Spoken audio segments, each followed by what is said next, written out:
Yes.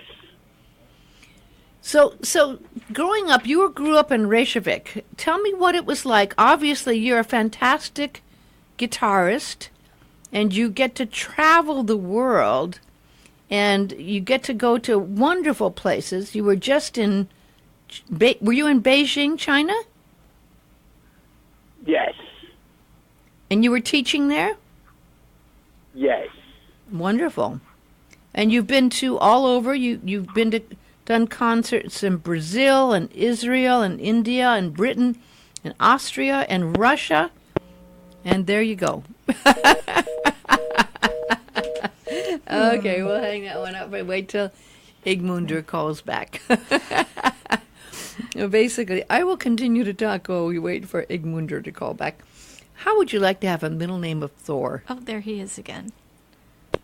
Hey, Ögmundur. Sorry, we lost you there for a second. Hello? Hi, do people call you Thor sometimes, Ögmundur, or do they just call you Ögmundur? Thor. Thor? You can, I use it, especially in Asia. I just let people call me Thor. But you pronounce my first name pretty well.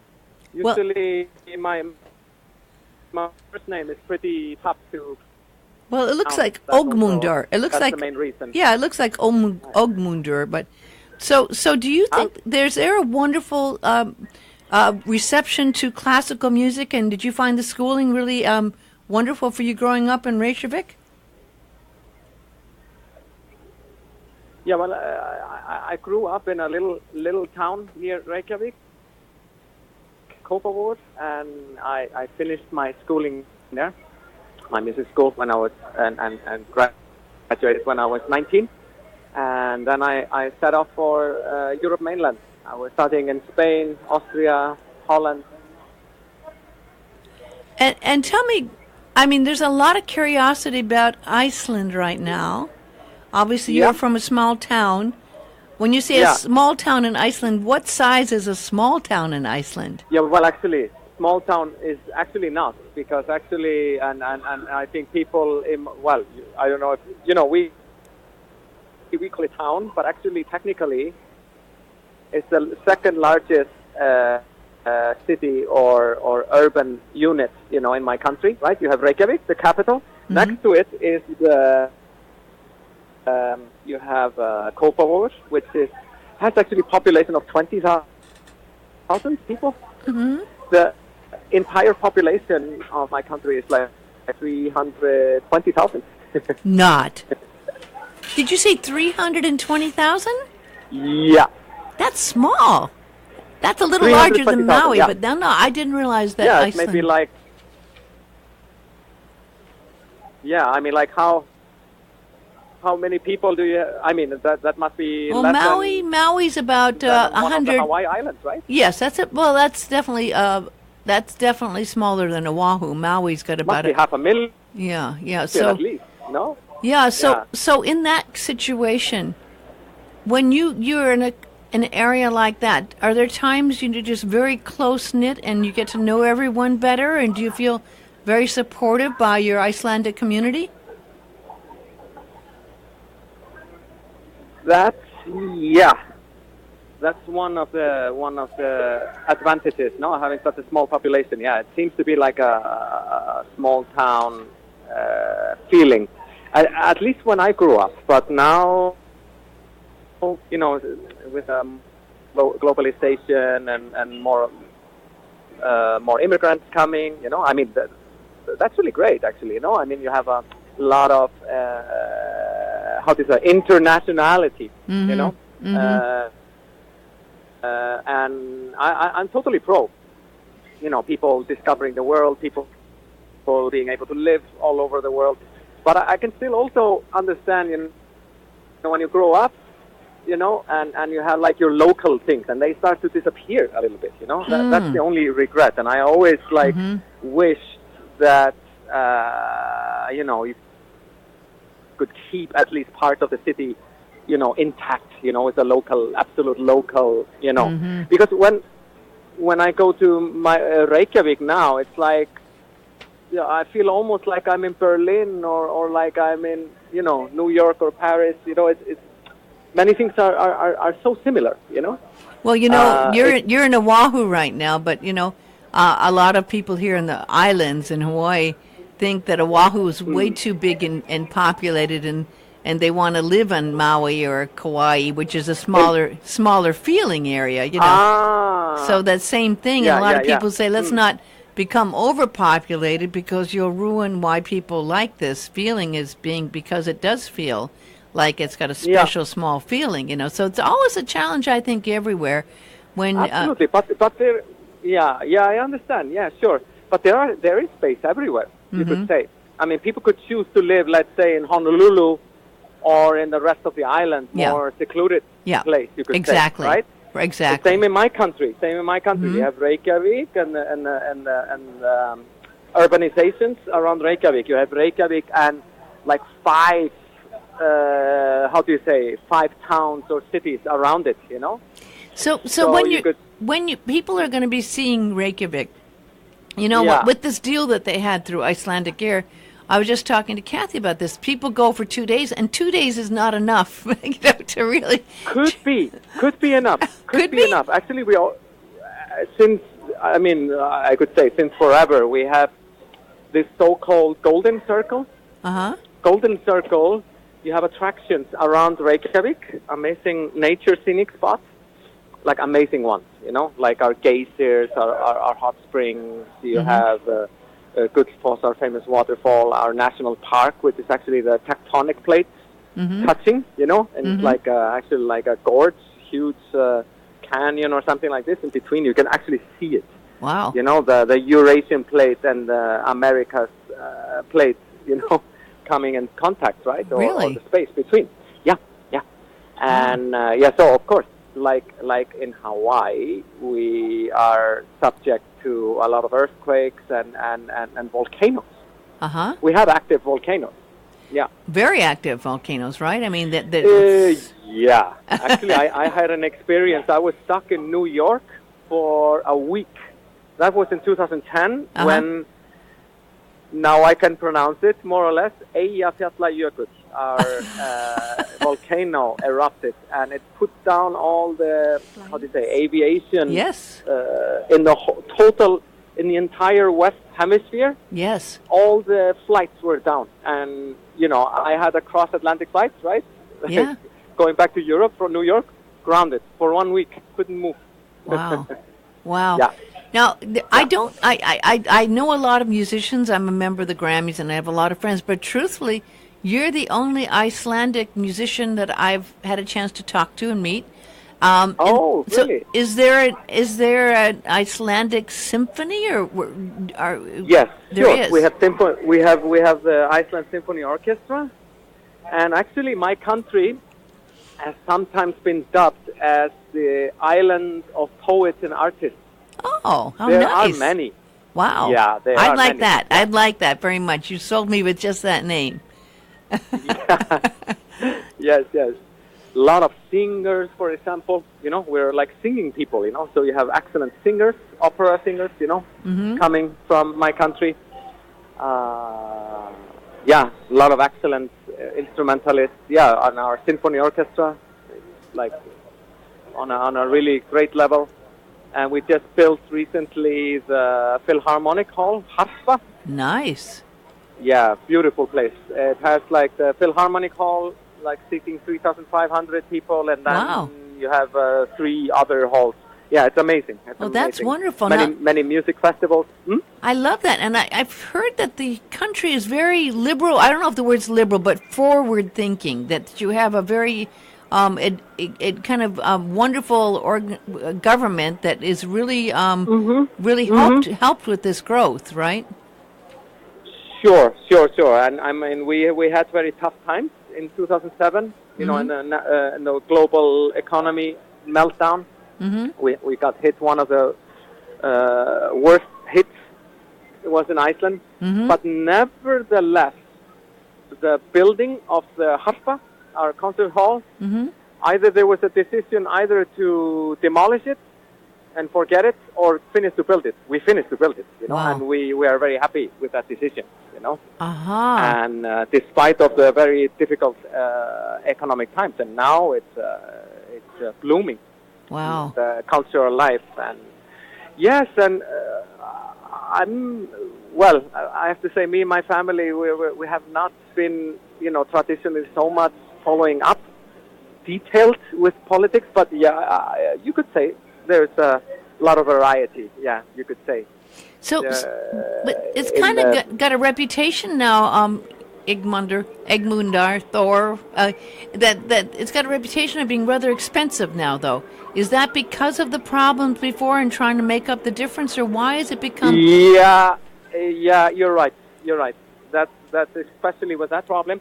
Also, right now, it's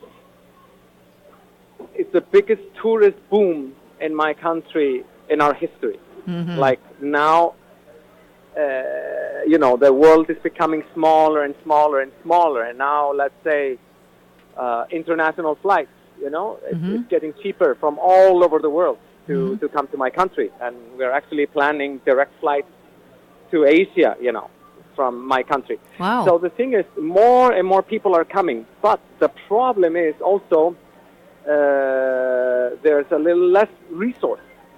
So maybe that could also be a culprit. Things are more expensive. You could say we're like a small island, and right, and with just so many cars and just so many hotels. But still, yeah, there's still, I hope, space left. I hope space left too, because I haven't been there yet and I want to go. Everyone says wonderful things, but what are the nature is up? I love nature. What's the best time of year to travel? Because I'm sure there's sometimes a year you do not want to go, right?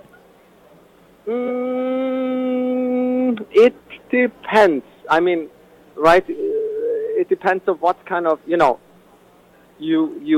would, for the nature colors, right? Mm-hmm. You would either want to go maybe in summertime. You have certain, colors and sunset, and also there's midnight sun, like in June. Going, June, July, August. Then you have, which is more difficult to chase. There are many tourists that want to see the Aurora Borealis or the Northern Lights. Of course. But you may not. You may, like local people, you may only see it a few times in your life. It's really? Not something. No, it's not something that happens regularly necessarily. Could be maybe in some places just a little bit hint, but like a real full-blown, it's a happen chance. Have you seen it? Have you seen the Aurora Borealis? Like I saw one time in my life. Wow. Amazing, beautiful one. Uh-huh. And there I was in the capital area, or like let's say in my city, And usually it's better to be outside of any city, like urban area, because of course less street lights, you can see the sky better. Then I saw it. I could count it maybe on one hand. Wow. Or maybe my memory is a little bit patchy, but yeah, that's very really interesting. Seriously, yeah, but seriously, I mean, it's a happen chance, because when it happens, it's only for a short time, right? And obviously, it cannot be cloudy. You have to be able to see the conditions, etc., right? Yeah. So it's a happen chance. It's very tough to catch. But if you may catch it. I mean, my friend, who's a composer from Spain, he was in residency, an artist residency in North Iceland, and he showed me amazing photos from Aurora Borealis in one fjord. The whole fjord was totally lit, by like purple light. Oh, wow. I saw it once. It was the entire rainbow spectrum. It was amazing. Wow, better than a rainbow. Yeah. Well, you have an amazing history, and I happen to love guitar music. And I know I'm a real fan of guitar music, and great. I am. But what's interesting is you have studied classical guitar. And you studied classical guitar in Barcelona. Again, another one of my favorite cities is Barcelona. It's an amazing place. Yeah. It's an amazing city. Yeah, and then you went to Salzburg, which is Austria is like Salzburg, the the place where music is really, really honored. And, absolutely. It's the birthplace of Mozart, Wolfgang Amadeus Mozart. Absolutely true. And it's a beautiful, beautiful place. It's a very cute place. It's like on the front of a chocolate box, you know. It's like the total, how do you say, Christmas fantasy. You know, yes, of course, it is. all seasons are gorgeous there. Yes. Yes. So here Amazing. you are from a rather small town, and you're heading out and you're seeing the world as a guitarist, which, again, as a musician, you get embraced by other musicians. But what was it? That's right. What was it like traveling and all of a sudden expanding your horizons? And did you find that the musical family was able to embrace you as you traveled? You mean, sorry, the musical family? Yeah, because I think music speaks beyond any language and is like... Yeah, absolutely. Yeah, Of course. And I mean, you could say classical guitar, you know, it's always paradox. Life is full of paradox, you know. You could say classical guitar circles are so tiny, but still so big, you know. Mm-hmm.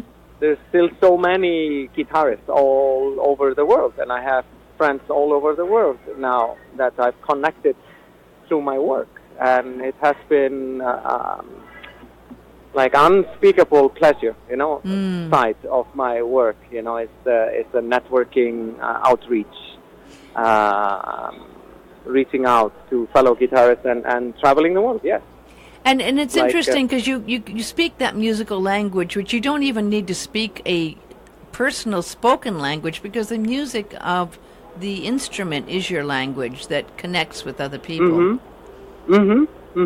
Sure. We exactly, the musical language, the mutual understanding of our lifestyle as well, and our experiences, right? We're all on the same boat there. And then you went back and you got first place in the Andrés Segovia International Guitar Competition in Spain. I mean, that must have been amazing, because Spain is famous for its guitar playing music, right? So yes, sure. That was actually the first competition I ever did. Wow, that's amazing. Yeah. Did you fall in love with different kinds of guitars? And you know, because obviously there's some wonderful guitars you can get. What kind of guitar did you land up with? And did that get influenced by some of the places you traveled to in Spain? Well, when I was in Spain, I first studied with an Icelandic teacher, Arnaldur, an excellent teacher, really a great man. And he was never jealous of me trying out other teachers in his school, which he has what he founded with his wife, Alicia. A very famous school in Spain, like in a gorgeous 19th century house or a flat, you know, or you know, in a building. Amazing, beautiful school. So there were other teachers there, including Ricardo Gallen from Spain. And I actually went there first for private studies because I didn't know exactly to which university or grandmaster I should go to. So Barcelona was a great choice, you know, to start the studies. Many people, they want to end their study careers on private studies. I actually started with private studies. And then Ricardo Gallen, he recommended me to go to Salzburg, study with Marco Tamayo, and also later on with Carlo Marchioni in Maastricht in Holland, which I also went to eventually. So yeah, I was blessed to study with some of the best teachers in Europe. Absolutely, and it's interesting, Thor. I'll call you Thor now. It's interesting that you had this amazing classical background, and now you're doing this very cutting edge new music, and that's right. And that is it takes a little different interpretation than doing the reading music of some of the masters from the classical guitar. So it's kind of a, don't you think? Yes and no. Yes and no. Again, like life, paradox, you know? You see, in Salzburg, even in Salzburg, like this traditional classical music city, Salzburg, Vienna, Paris, or if you will, or Amsterdam in Holland, they have excellent classical music tradition, let's say Baroque, classical, romantic music. But then, of course, they're also specialized in 20th century music, 21st century music, like Mozarteum, where I studied. Excellent teachers for not only classical music, but also contemporary music interpretation. So that was part of our curriculum in our studies, how to render this music and to cooperate with composers. I actually did it since my study years in Salzburg. I got commissioned a piece from Icelandic composer. I cooperated with her on the piece together, discussing the interpretation and you could say with some composers you're almost creating the piece together. So the experience is already there. Of course, it's always a work in progress. We're all, we're all developing, or let's say, each new piece is a new adventure. You could say, you're expanding your horizons, right? Maybe with new technique, or a new, new musical language, or a style, or something like this. Yeah, you could say. Yeah, it's a different way of thinking, for sure. It's a different way of playing, a different way of thinking, a different way of conceiving what you're trying to express. It must have been very interesting for you, Thor. Going to these wonderful places and then coming back to Iceland, which is a much smaller place, and having achieved all this. What was it like coming back to Iceland after your studies? I didn't go back, actually. Really? I mean, of course I go back, but as a guest. Wow. I always say jokingly to my people, I'm a tourist in my country now, and I enjoy it so much, and I always look very much forward to go back. It's like a destination for me now. And you go back mainly to holiday destination for me now. So when you go back, you play at the music festivals and you play for the concert series when you go back. Yeah. Sure. Of course, visit family, friends, of course, and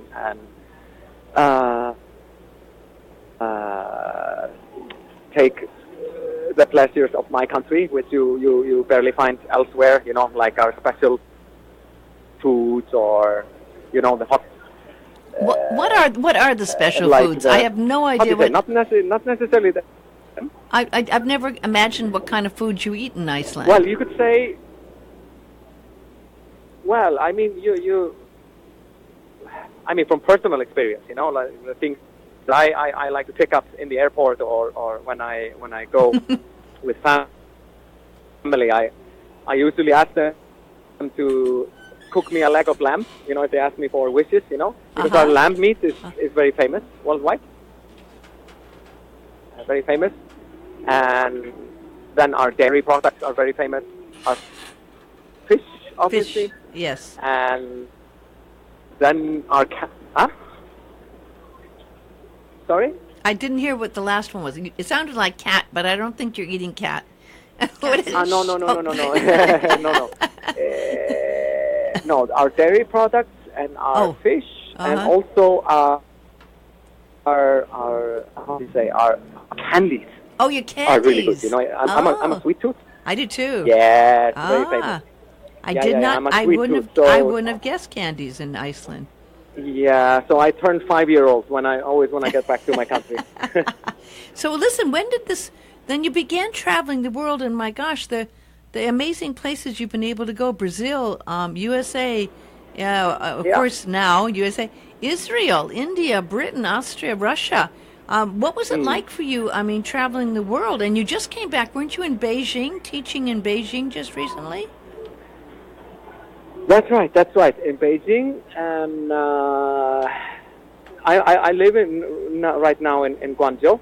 Where? In South China. Oh. In Guangzhou, in South China. You live in Guangzhou? Yes, that's right. I wouldn't have guessed that. Guangzhou is beautiful. and it was where Marco Polo. Yeah, It's where Marco Polo lived for many years. In Guangzhou. Yeah. Ah, really? Because I've been actually some of my friends they started calling me Marco Polo. Oh, well, there you go. Because I went to places that, for example, as the first foreign guitarist to perform. Let's say recently I was in Suzhou in Hebei province in China. Mm-hmm. I'm the first foreigner guitarist to ever perform there. I went to China in 1989. That's probably maybe before you were born, even. But I went in 1989, and I did a Zen. I did a Zen tour of China. I went to all the famous Zen temples, and with the Zen master, and it was very interesting going way out. But we did stop in Guangzhou, and it's a beautiful place. It's a very lovely place. Yeah. Absolutely, the food culture, the local culture, it's a very interesting place. So how did you land up living in Guangzhou? Well, I don't know, maybe we can do a sequel to this show. It's a long story. Or maybe not so long, if I just summarize it. I mean, I've been in Asia active for like 5 years now. And I have been in and out of China now since 2015. And there were some friends that recommended me to live in Shenzhen, to cooperate with a guitar company there, which I did for 1.5 years. And then I found some new partners in Guangzhou. And let's say I'm still, it's like, again, paradox in life, it's like the good feeling of settling down somewhere, but there's still this wanderlust. I still like to try out, to live in different places. Even there's now some friends in North China say, why don't you come live in North China? And I say, why not, Well, it's very different, of course. It's very different. Northern China's a very different... Absolutely. Yeah, and southern is more tropical and beautiful, and there's more... it's a different feeling, and I have to... Sure. Southern China's... By the flight distance, it's like... Yeah. 3.5 hour of flight. Yeah. Between, Beijing and Guangzhou. So is there is there good music in Guangzhou? I mean, of course you were there, but I've heard they're trying to bring in more music. Sure, of course. And China market is getting bigger and bigger, and importing more and more musicians from overseas, and training a new generation of guitarists. So you could say the level is rising there in China. Then there are some other parts, you could say, in China with some of my friends. They're introducing me to West China, which is like a new market, baby market. It's like I've been a lot in Myanmar, ex-Burma, Myanmar, beautiful country, amazing country. Really? And the guitar market is just starting over there, So I'm helping out with the development there, and that's always a grand pleasure for me. Of course, being invited to very established places like Shanghai, Beijing, or guitar festivals. I was now just recently in Hanoi in Vietnam. Very nice guitar festival. Really? And then on the flip side of the coin, I really take pleasure in aiding with the development in underdeveloped areas of classical guitar. Do you teach? Giving workshops. Have you been teaching at some of the universities and schools there? Yeah, sure. Giving workshops, also advising. Giving, how do you say? Independent contractors, as working as an individual. Consultants, yeah. Well, that's consultant. Yes. Well, it's a fascinating life, and you're still very young, and you're doing all this traveling and teaching, and And how did you connect with Robert Pollock to land up here on Maui for a concert? Yeah, that's actually amazing. That's amazing. You see how the music world, it connects like a tree, like tree branches. Amazing. You have, so my good friend Agustin Castilla Avila, he's a composer from Spain, and he dedicated actually for me a piece, which I'm playing now in Maui, called Midnight Sun. And he was at my house in Iceland. He just did he had a artist residency in North Iceland. And I was so lucky to meet him. We were both very busy at that time. We only had one day together.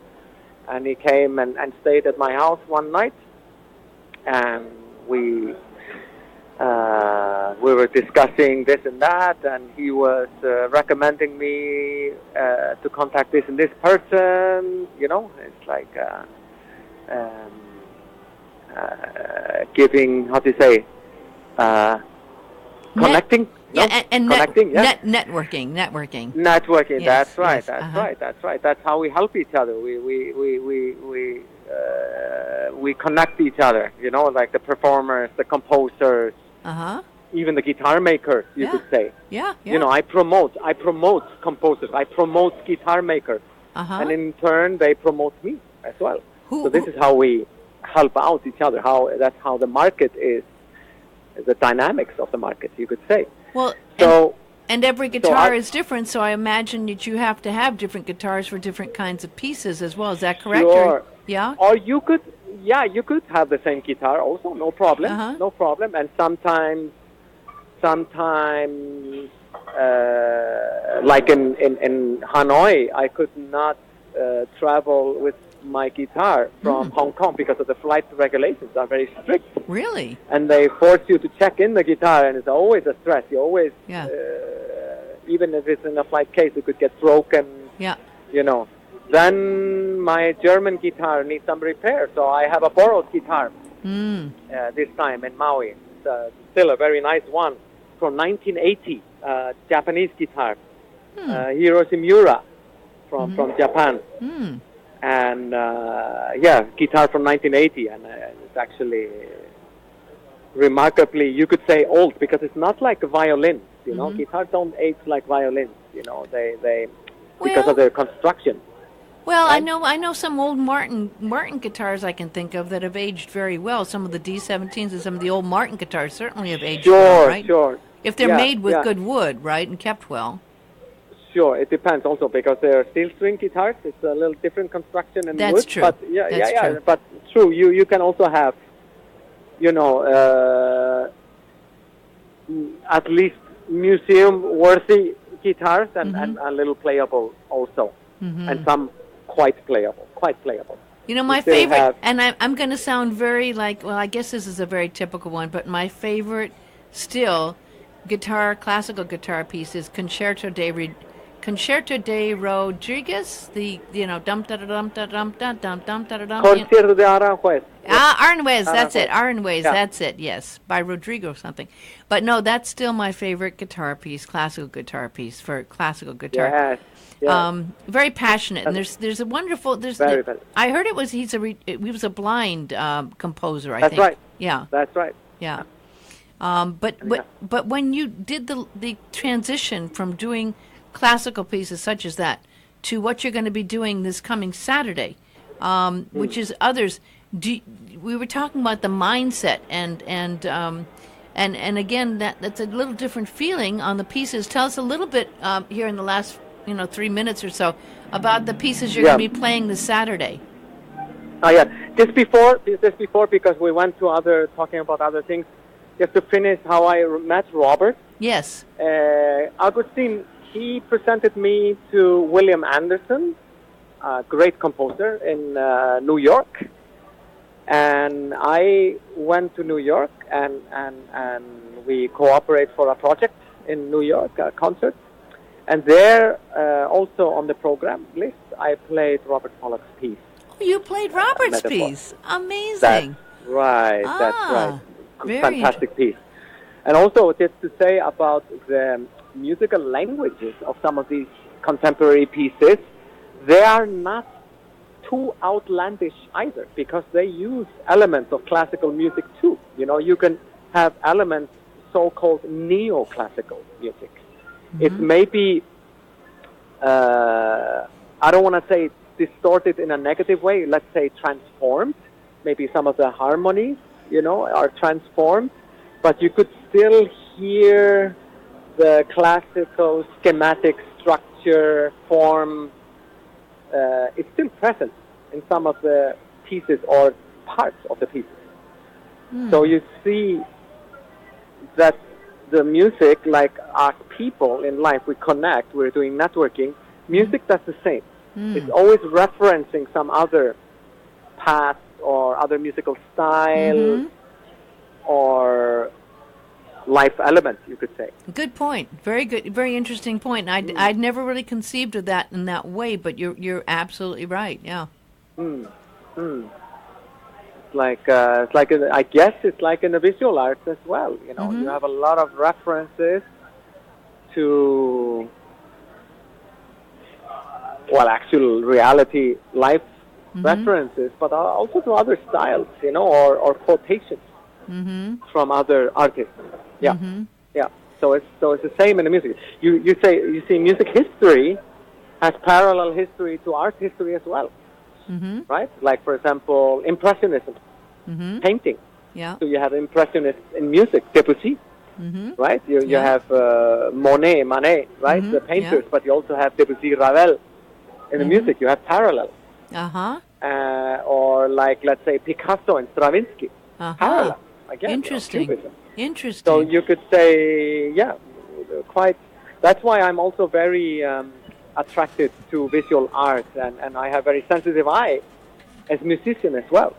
Well, one time in the future, you should connect with Robert, because he's been doing some of these multimedia pieces where people actually create artwork to the music, which I love, you know, and you can actually see the artwork with that.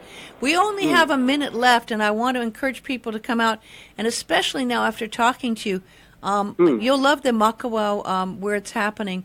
The Makawa church there is a 100-year-old church, which is nothing compared to some of the places you've been in Barcelona and around the world, but it's a lovely church. It's at 6:30 this for the talk, and I recommend people coming at 6:30 for your talk, because they'll learn a lot. And the concert's at 7:30. And yeah, please come to the talk, because that's always, you know, you know, you could say it's never done enough. You know, it's like this background, giving the background information of the pieces. It deepens. Imagine like you go to an art museum, right? And you have either a guided audio tour, or you have a huge text body next to the, museum exhibit. It's the same with the musical items presented, you know. It's nice to have a good background. Yeah. Well, I thank you for taking the time out of your busy schedule to call in. And I know you'll be on the air tomorrow with Robert here at, I believe, 11:30 tomorrow. You'll be in studio, and we look forward to it. We should do a Facebook Live. A fascinating talk with you, and I really appreciate you calling in. But that's all the time we have. So aloha till tomorrow, and thank you so much. You're welcome. Bye-bye. Okay. Bye-bye. Bye. And that's our wonderful show, and call Kathy Takushi, Captivating Journeys, 244-1414. If you want to go to Iceland. Or Ireland. Or Ireland. Or anywhere. Aloha.